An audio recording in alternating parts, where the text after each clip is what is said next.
maklumat yang saya dapat, Sabri Zali malu dengan apa yang saya dedahkan, dan kemungkinan besar dan dia kecewa kerana dia tidak dapat jadi Panglima Tentera Laut pada ketika itu, walaupun kita dengar watikah dah ada dah atas nama dia, tetapi ditukar. Dia kecewa. Atas alasan kecewa dan malu, saya percaya dia akan pencen awal pada ketika tu, kan. Tapi hari ini bila saya menyebut dalam PC saya di depan Dang Wangi bahawa sebelum ini rekod saya dan dia berpencen awal, ada ramai daripada tentera laut sendiri datang jumpa bagi maklumat. Dia kata tak, Datuk Sabri Zali yang gagal jadi Panglima ni sekarang ni jadi Chairman Puspahanas.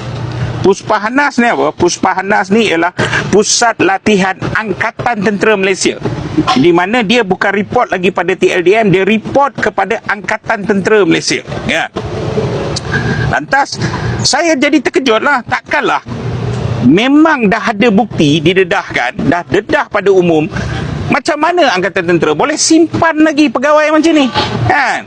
Dan bukan sebagai anggota jaga pintu, dia punya kedudukan sebagai chairman yang melatih pegawai-pegawai tentera lain.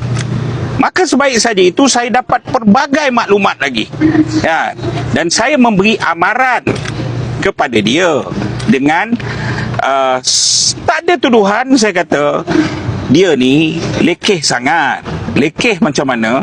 Dengan dia berjumpa dengan semua orang, deal dengan semua orang dan sebagainya. Antara yang saya naik dalam posting saya ialah bagaimana seorang wanita, dan selepas itu kita kenal pasti dia isteri orang lah, kan. Seorang wanita yang mewakili sebuah syarikat kontraktor yang ada urusan dengan tentera, kan, mempunyai hubungan dengan dia.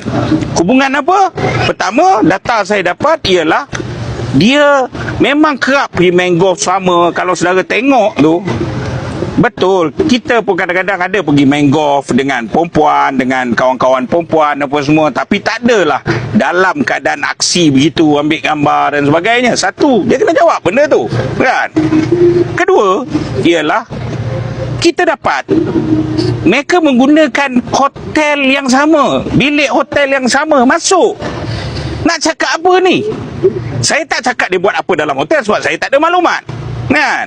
Tetapi persoalan dia, Datuk Sabri Zali, saya nak cakap ni, sepatutnya Datuk lebih bertenang dan tengok dulu, jangan dengar cakap orang terus meloncat, kan. Kita ada video CCTV sampai ke bilik hotel, kan. Jadi ketiga ialah, dan dia juga sedang berdepan dengan tindakan undang-undang daripada suami kepada perempuan tu.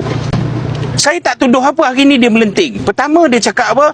Dia cakap dia tak rasuah, dia tak ada kautim dengan mana-mana kontraktor. Saya tak cakap. Kenapa lah dia melantun? Saya cakap perempuan tu menjadi juru cakap kepada mewakili sebuah syarikat yang ada urusan dengan Kementerian Pertahanan, kan, yang dia kelang kabut. Kenapa? Dan dia pergi jump in dengan dia kata dia bersih, dia tak rasuah.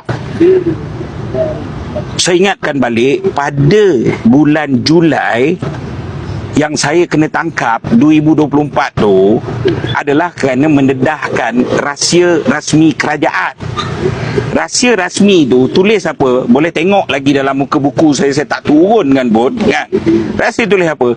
Dia terlibat, dan SPRM sendiri mencadangkan pihak tentera mengambil tindakan ke atas dia. Sebab SPRM ni tak boleh ambil tindakan. Saya kena faham bahawa you ada rank dalam tentera. Either you memilih untuk court martial ataupun public punya mahkamah terbuka, kan. Dan akhirnya betul lah tindakan SPRM memulangkan balik kepada tentera untuk ambil tindakan, kan. Bukan memindahkan dia, mengambil tindakan terhadap dia, kan. Dan dokumen tu apa? Yang saya kena tangkap tidur lokap ni kerana rahsia rasmi kerajaan lah. Rahsia apa? Kamu rasuah, kan. Kamu nak cakap apa?